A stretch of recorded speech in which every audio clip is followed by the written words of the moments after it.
From the outside, this marriage looks perfect.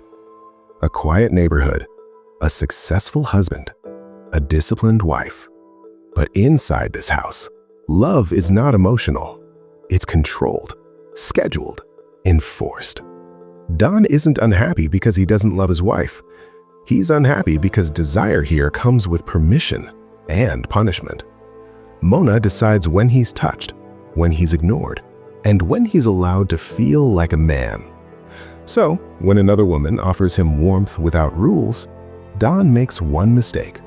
He cheats. What Don doesn't understand is this: cheating on a normal wife leads to guilt. Cheating on a psycho wife leads to consequences no one walks away from.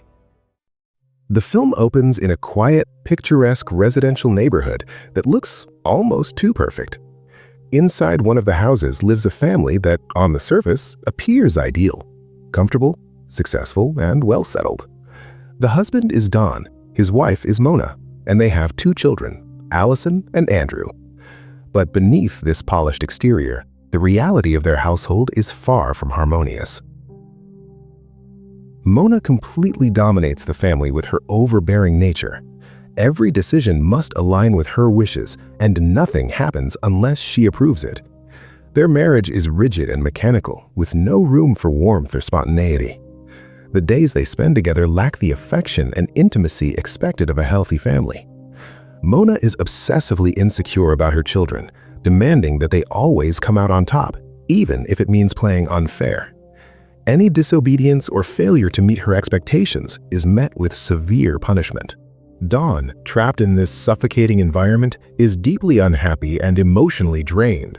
Mona frequently refuses any physical intimacy with him, justifying it with her strict lifestyle and high ambitions. She schedules every aspect of her life down to the minute, including when she will allow herself time with her husband. Don endures all of this in silence, choosing patience over confrontation in the hope of maintaining peace within the family. Professionally, Don works as a manager at a large furniture store. Although he runs the business, the store was financed by Mona's parents, making Mona the true owner behind the scenes. One day, the store begins recruiting new employees, and a woman named Dusty arrives for an interview. From the moment Don meets her, he feels an undeniable attraction. His employee and neighbor Les even encourages him to hire her, joking that Don could use something pleasant to distract him from his stressful marriage. At the same time, a mysterious man is shown finishing the murder of someone. Shortly afterward, he watches a television commercial for Don's furniture store. It is revealed that this man and his gang have begun tracking Don and Mona, closely observing their movements and daily routines. While Don continues his dull, monotonous life at home, one of the gang members secretly follows him, determined to discover where he lives. Eventually, Don reaches a breaking point. Seeking escape from his miserable routine, he begins an affair with Dusty, frequently meeting her in secret at a secluded lakeside lodge. What starts as a moment of relief soon develops into a deeper and more intimate relationship.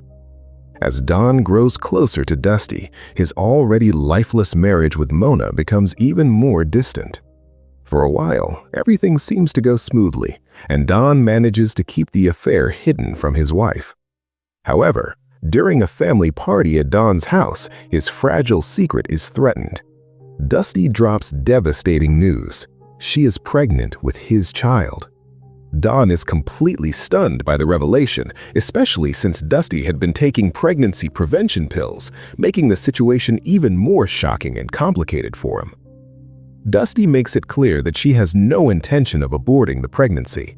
She genuinely wants children, and she repeatedly pressures Don to take responsibility for what they have done together. Desperate and confused, Don turns to Les for advice, explaining Dusty's pregnancy and the danger it poses to his family life. Like many would, Les suggests a straightforward solution. Give Dusty some money in exchange for her silence and make sure she disappears from Don's life for good. Les is convinced that women like Dusty are gold diggers who deliberately target successful men only to blackmail them later. And in this case, his suspicion turns out to be correct. It is revealed that Dusty is involved with a gangster named Murphy, the same man shown earlier. Murphy has been using Dusty to seduce wealthy men so the gang can extort money from them. However, this time things are different because Dusty seems to have genuinely developed feelings for Dawn. Following Les's advice, Dawn gives Dusty $13,000 and firmly tells her to end their relationship and never contact him again. But Dusty refuses. She feels insulted, believing Dawn is treating her like a prostitute he can simply pay off and discard. This leaves Dawn terrified. He becomes consumed by the fear that his affair will destroy his family, cost him his children, and push Mona into a dangerous and uncontrollable rage. The situation quickly escalates. The extortion doesn't stop at $13,000. Murphy decides that the amount is far too small and orders Dusty to demand more money. This time, the price jumps to $25,000.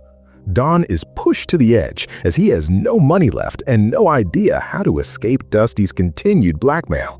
With nowhere else to turn, Dawn finally decides to take the biggest risk of his life.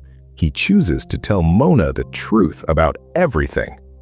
Unexpectedly, Mona remains unusually calm after hearing his confession, reacting in a way Dawn never imagined. Instead of exploding in anger, she simply asks him one question: whether he still loves her. Dawn immediately assures her that he loves her and their children deeply and that he is willing to do absolutely anything to fix the mistake he has made. But it doesn't end with a calm confession. Mona's rage soon surfaces as she begins listing everything she has done for Dawn, every opportunity, every sacrifice, and every advantage provided by her and her wealthy parents. In that moment, her true, darker nature is revealed. Mona coldly orders Dawn to kill Dusty to put an end to the extortion once and for all. She makes it clear that anyone who threatens the integrity of her family will be eliminated by her hands. Soon after, Dusty calls Dawn demanding the $25,000 payment. Mona instructs him to agree without hesitation, using the money as bait for their trap. She then gives Dawn two brutal choices: either divorce her, meaning he will lose both his wife and his children, or obey her and kill Dusty. Dawn is torn apart. He cannot imagine having the heart to murder someone, yet the thought of losing the family he loves terrifies him even more. The next day, Mona relentlessly pressures Dawn to go through with the plan before Dusty arrives at the office that night to collect the money. She even prepares a powerful dose of drugs meant to finish off Dusty. Enraged by Dusty's threats, Mona pushes Dawn to stop being afraid and fight back against those trying to destroy their family. With no escape and no alternatives left, Dawn reluctantly agrees and begins preparing himself to carry out the plan. That evening, Dusty arrives at the office and is warmly greeted by Dawn, who offers her a drink laced with the drug. As she drinks, she starts feeling strange and notices Dawn acting unusually tense and distant. Moments later, she realizes the horrifying truth: she has been poisoned. Her body weakens as the chemicals take effect, and she collapses to the floor. Mona then appears and coldly instructs Dawn to place Dusty into the trunk of their car. When they return home, Dawn is still paralyzed by fear, unable to move forward with what comes next. To his shock, he discovers that Dusty is still alive. Mona laughs at this and casually tells Dawn to go get a hammer. Dawn hands it to her, but instead of taking it, Mona orders him to do it himself, to kill Dusty and correct his mistake. Terrified, Dawn admits that he simply cannot bring himself to do it. Mona then tells him to open the trunk and steps forward, making it clear that if he won't finish it, she will. After that, Dusty's body is taken into the garage, where Mona begins dismembering her with her own hands. Dawn cannot stomach what is happening. Overwhelmed by horror and guilt, he runs to the bathroom, where he finally breaks down and vomits, completely surrendering to the nightmare his life has become. Meanwhile, Murphy starts to grow suspicious. Dusty has been missing for several days, and there has been no word from her. The next day, when Dawn returns home from work, he is instantly shaken after spotting Murphy outside the house, casually talking to his son. Murphy later contacts Dawn and demands a private meeting, claiming he wants answers about Dusty's disappearance. At a club, Murphy confronts Dawn directly, asking where Dusty is. Don manages to lie, saying he already gave Dusty the money and has no idea where she went afterward, but Murphy isn't satisfied. Since Dusty was supposed to deliver the cash, Murphy now demands $20,000 from Don by the next day. If Don fails, Murphy threatens to harm his wife and children. After the meeting, Mona tells Don that their situation isn't over yet. She insists they must dig Dusty up again and take her remains to Murphy's house. Mona reveals she has a plan to deal with the gangsters, while Don and Murphy are scheduled to meet again at the club that same night. When Mona arrives at the gangsters' house, she breaks in easily, finding it empty since they are all at the club. She calmly opens the refrigerator and places Dusty's dismembered body parts inside, including her severed head. Not long after, one of the gang members arrives with a woman. Mona quickly ambushes them, killing both with a kitchen knife taken from the house. After leaving the scene, the remaining gangster calls Murphy in a panic, telling him that something terrible has happened at the house. Mona, meanwhile, uses an untraceable phone to call the police, reporting a violent disturbance at Murphy's address to ensure they catch him red-handed with the remains. Hearing this, Murphy rushes back home, only to be horrified by the carnage left behind. Inside the refrigerator, he discovers Dusty's remains. At that moment, Murphy realizes he has been perfectly framed. All the evidence points directly to him. As the police arrive, one of his men is shot dead, but Murphy manages to escape through a hidden passage beneath the house, disappearing underground. Later one night, Don, deeply disturbed by everything his wife has done, tries to ask Mona about her past. He suspects that she might have experienced some childhood trauma that shaped her disturbing behavior. However, Mona reacts in a completely unexpected way. She becomes intensely emotional and insists that her parents were perfect and never harmed her. Then she coldly warns Don that if he ever asks such a question again, she will murder and mutilate him just as she did to Dusty. But that isn't the real problem. The real issue is that an eyewitness reports seeing Don at that same lakeside lodge where he had been meeting Dusty.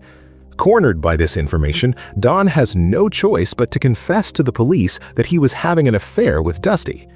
He explains that Dusty's boyfriend demanded money from him to keep the affair from being exposed to Mona. The officer understands Don's predicament and sarcastically remarks that he has no interest in dealing with yet another dead body if Mona were to find out the truth. During this tense conversation, a neighbor's dog suddenly wanders into Don's garage, immediately irritating Mona. She issues a chilling warning, threatening what she will do if she ever catches the dog on her property again. Not long after, during Andrew's birthday celebration, Don makes a horrifying discovery. The neighbor's dog has been killed and stuffed inside the refrigerator. The party continues with a friendly competition between Andrew and Les's son. However, when Mona notices that Andrew is struggling to win, she explodes with anger. She accuses Les's much larger son of cheating, claiming he must be using steroids.